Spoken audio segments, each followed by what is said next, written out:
Is class envy tearing America apart? Growing support for wealth redistribution shows a concerning shift in American attitudes toward property rights and economic success.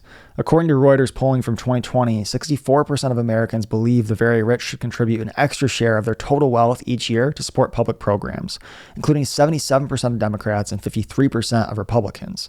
More telling still, 54% disagree that the very rich should be allowed to keep the money they have, even if that means increasing inequality.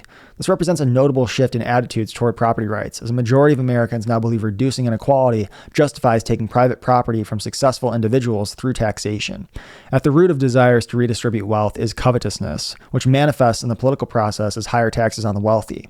Citizens who covet what others possess but cannot take it legally turn to the government as their agent, voting for politicians who promise redistribution through taxation and government programs. What would constitute theft between individuals is termed social justice when channeled through the government. This dynamic drives support for wealth taxes, inheritance taxes, and higher income taxes on high earners, the proceeds of which are intended to fund government programs that either transfer the wealth directly or indirectly to those with less wealth.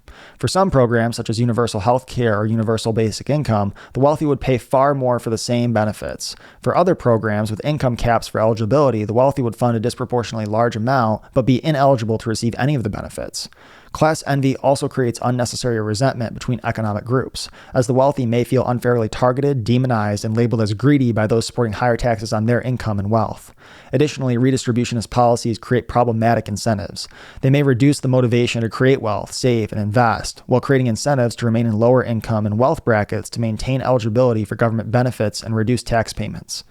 This can foster lower investment, less wealth creation, and increased dependence on government programs rather than encouraging production and self-sufficiency.